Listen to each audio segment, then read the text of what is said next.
थर्काउँदैछ यसले थर्काउँदैछ दाइलाई नि थर्काउँदैछ कुट्नै खोज्छ त अनि यार साथी हो ल फाइनली लोड गर्न अब हिँड्यो होइन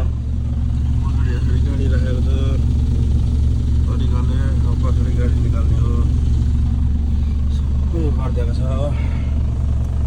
फाइनली अब लोड गर्न हिँड्ने हो साथी हो अब लोड सोड गर्ने अनि कुरो हुन्छ साथी हो ल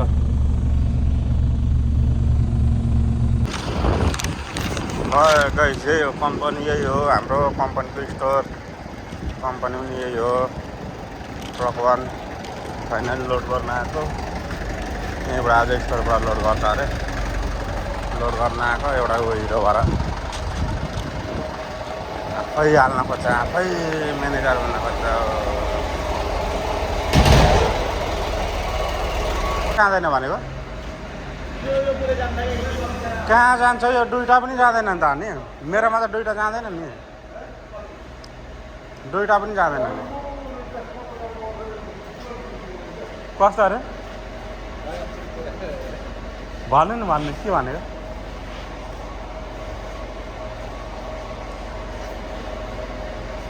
अब गाइस यही सामान लोड हुने हो यही लोड सोड गर्ने हो यही सामान कम्पनीमा थुप्रै सामान रहेछ यही लोड गरेर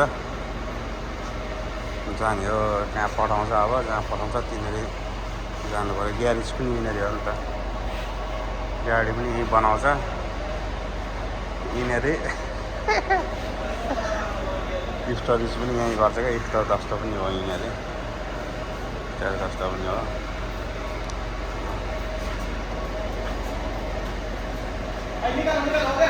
माथि चाहिँ अफिस हो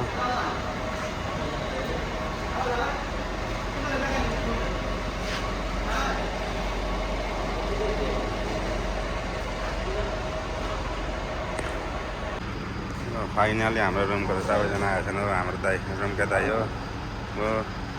यता मेरो रुमकै सोल्टी हो उसको गाडी लोड गर्दैछु अब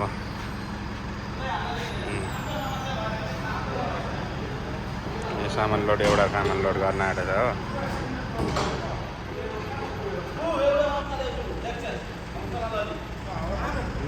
हाम्रो म्यानेजर है म्यानेजर भन्दा कम छ रुमकै दाइ हो दाइ सामान लोड गर्दैछ के छ ये रन नंबर 1 मध्ये दो ये मध्ये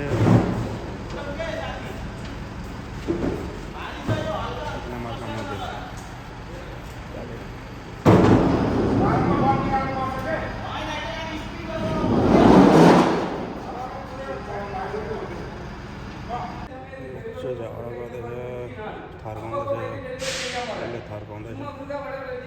थर्काउँदैछ दाइलाई नि कुट्नै खोज्छ त अनि यार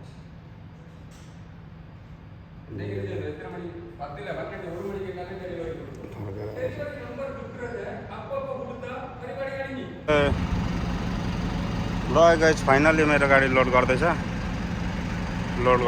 यहाँनिर गाडी यस्तो सामान त सबै बेल्ट लाउनुपर्छ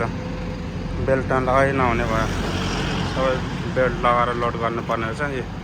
यसले लोड पनि आफै गर्दैछ हेलो फाइनली गाइस पेपर ल्यायो अफिसबाट पेपर सेपर लिएर अब हिँडेको अपलोडिङको लागि हिँडेको कति 100 किलोमिटर 100 किलोमिटर रहेछ भनौँ न अपलोडिङ गर्नु छ 100 किलोमिटर जति रहेछ अब जानु पऱ्यो जानु गाइस अपलोडिङ यस्तो घाम लागेको छ घाम लागेको छ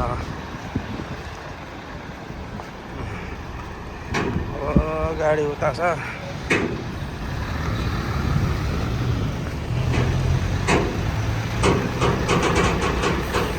हिँडेको त्यही हो गाडी यसरी बेल्ट लगाएर चाहिँ पुरै हावाले उडाउँछ कि क्या हो सामान पनि यहाँ हाम्रो मुदिर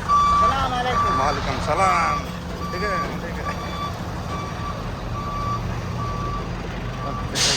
हो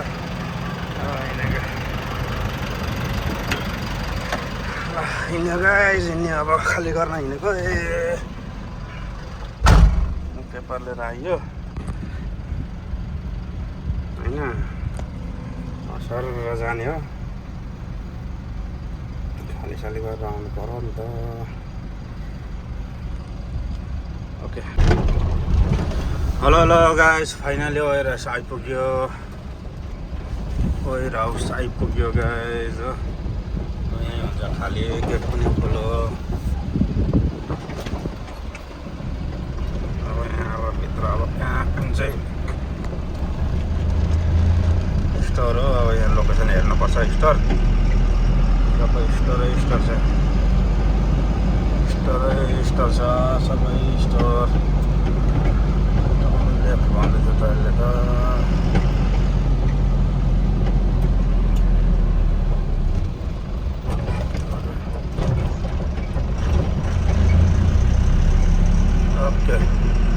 ओके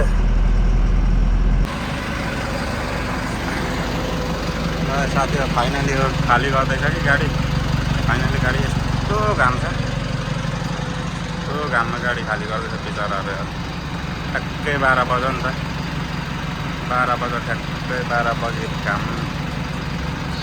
झन्डै 50 डिग्री होला 50 टेम्परेचर 50 होला यसमा खाली गर्छु सबै गर्मी छ बिचराहरू किरण खाली गर्दैछ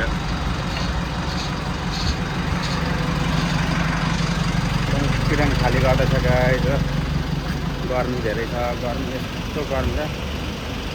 50 डिग्री होला 50 डिग्री अहिले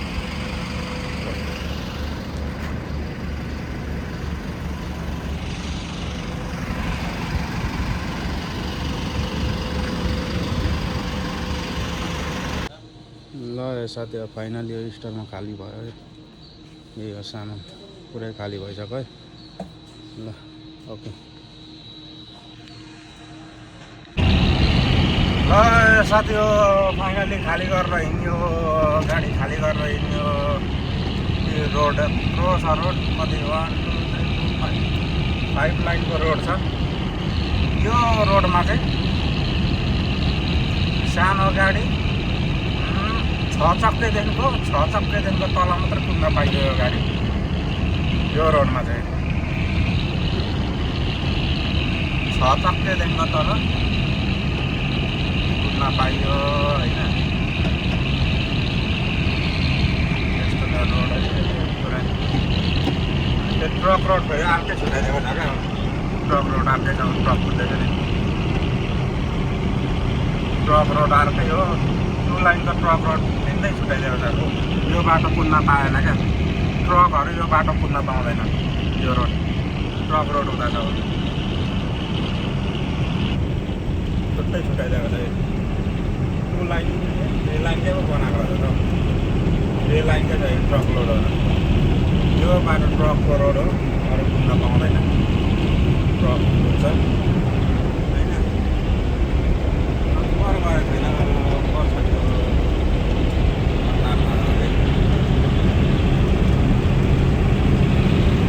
ट्रक रोड छुट्टै छ यता कुन्ने रोड छुट्टै छ यता सानो गाडी कुन्ने रोड ठुलो गाडी रोड कुन्ने रोड छुट्टै छ छुट्टै छ नि यार हाम्रो नेपाल चाहिँ कहिले डेभलप हुन्छ हो यतिको त परेन क्या हामीलाई त हाम्रो नेपालमा त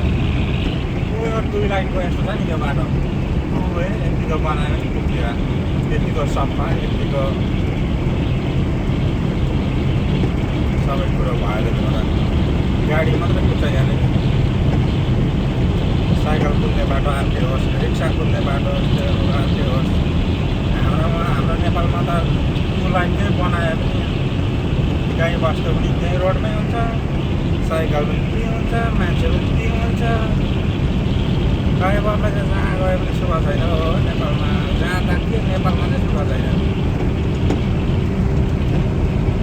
हेपेर कस्तो हेर्छ नि होइन ड्राइभरले बाइकवालाले त्यस्तै मान्छे हिँड्नेले त्यस्तै अझ साइकल हिँड्नेले रिक्सावालाले धरै ड्राइभरलाई त लेट नहीं जागता रहती यार।